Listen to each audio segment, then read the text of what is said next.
รั้งแรกท่ามกลางสถานที่สุดอลังการบนเกาะรัตนโกสินทร์กรุงเทพมหานคร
This time,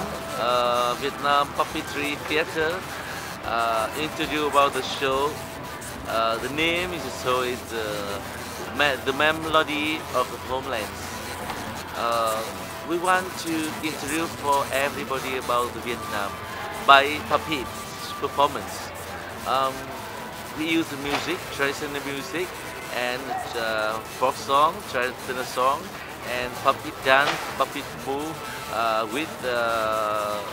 together in the performance, like a Vietnam live picture. So with the puppet made from bamboo. So I hope everybody can understand about the Vietnam. Yes, the performance about the Vietnam life, especially north of Vietnam, with the farmer work in the farm, and with about the Vietnam people can feeling about the sky, about the land, about the life around, something like this. Ngôi rằng là ngôi từ ấy có mấy sông ơi đào là ngôi tựa có sông đào ấy mấy đêm mà đêm mỹ hôm qua ngôi rằng là ngôi tựa ấy có mấy sông ơi đào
ngoan tình sao mà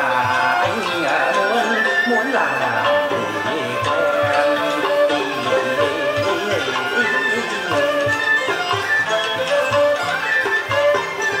Tình này anh đây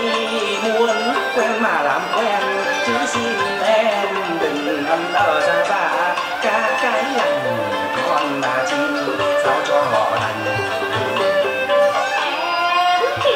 Ở chi tình sao mà xa cái xa còn chim thì xanh.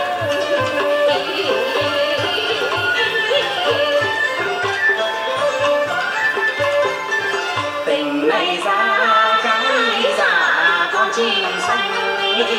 Tham ý nơi là nơi nào chim chứ hội cành cành dầu ra. Nguyện hôm rằng tình sao mà cũng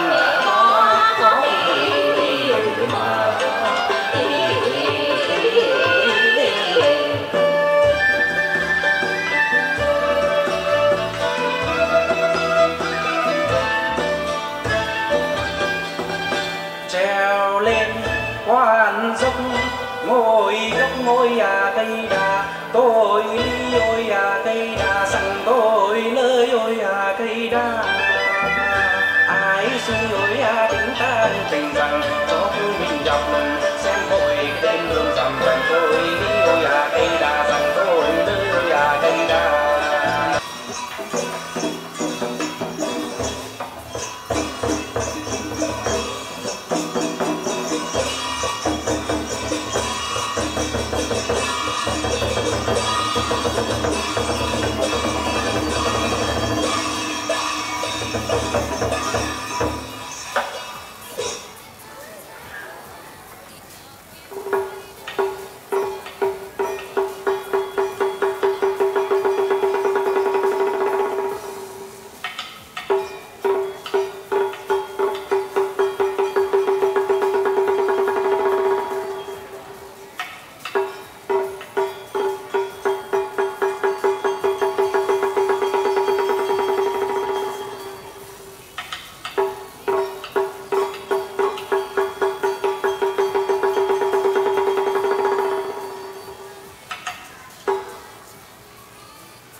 ngọc điền trốn kim môn cô đôi ra vào ngọc điền trốn kim môn danh thơm ngoài cõi tiếng đồn trong cung.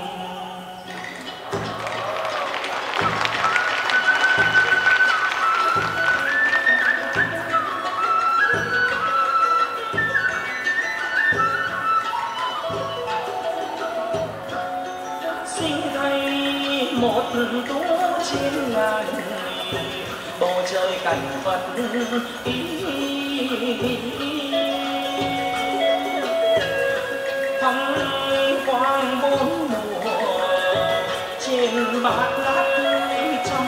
hoa đua nở dưới cảnh bầy cầm tú vui chơi ý ơi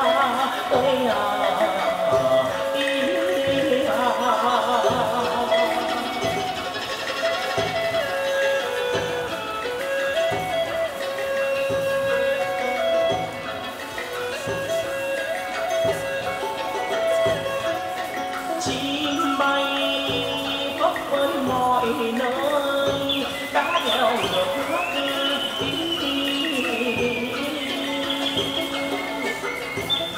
lượn lệ bơi vẫy vùng trên sườn trùng gió rung lá đác kia đỉnh sườn non đá chất treo leo phía con sông Hương nước chảy trong veo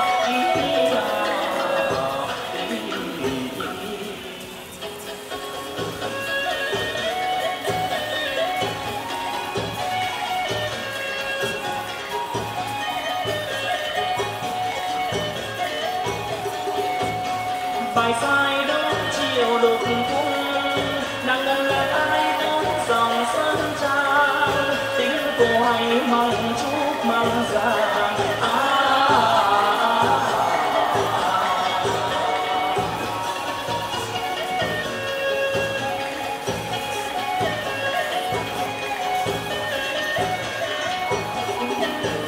chiều con sáng tỏ lưng trời một bầu xuân sắc cốt tươi dương già lên trên ngàn năm tỏa nhiều hoa cô đôi đốt đuốc vào xa sớm chiều đổ mây nắng chiếu lưng đèo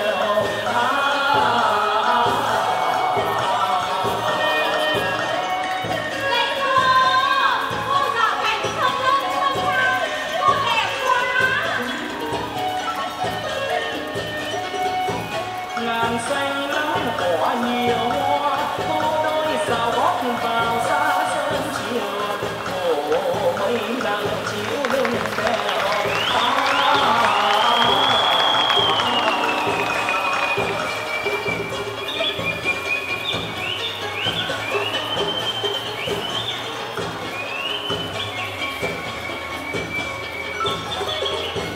đổ mây nắng chiếu lưng đèo tiếng hải xào mỹ miều xinh tươi con sao ngoài túi sắt ở bên người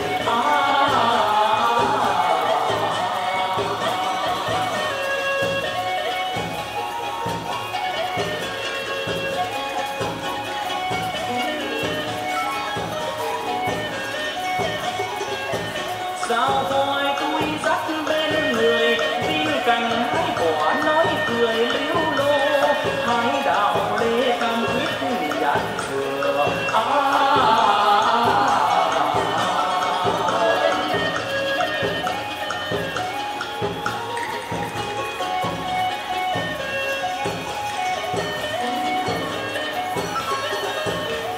đào lê cam quýt nhãn dừa gừng cay mướp đắng khế chua vài chiều cô đôi băng vạn vừa suối treo leo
Bangkok,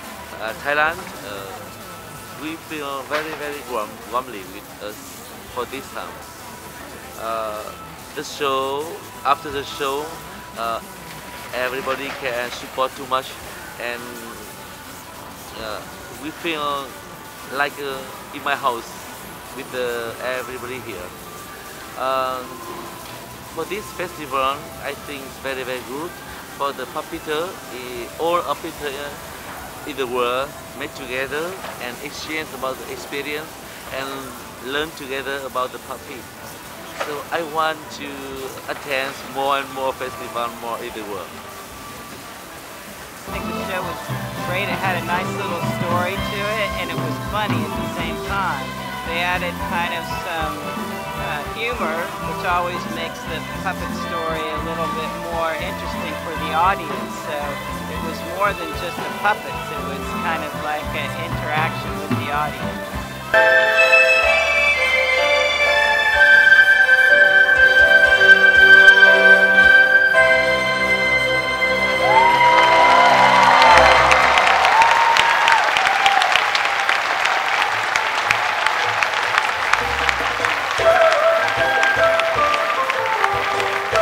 ปินการแสดงนะคะหุ่นจากคณะ The Vietnam Puppetry Theater นะคะสำหรับ The Melody of Homelands Show นะคะจากประเทศเวียดนามขอเสียงปรบมือด้วยค่ะ